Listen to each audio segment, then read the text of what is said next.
Assiste um vídeo junto aqui comigo rapidinho. De primeiro momento eu olhei, eu pensei, nossa, faz sentido. Mas imediatamente o meu subconsciente me apontou que tem algo de errado. Eu sei que tá errado, mas eu não sei o porquê.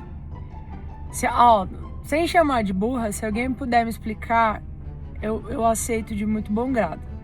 Eu vou botar ele na tela aqui pra vocês. Ó que bonitinho, ó, que gracinha. Um taruguinho e vem com o macho, passando nele de boa. Dá um passe, dá o segundo. Visualmente ficou uma rosca linda. Ficou incrível. Mas eu tenho o grave sentimento de que isso aqui tá muito errado. Alguém me explica corretamente do porquê que isso tá errado? Eu sei que tá. Mas eu fui iludida, como se não tivesse. Comenta aí, por favor.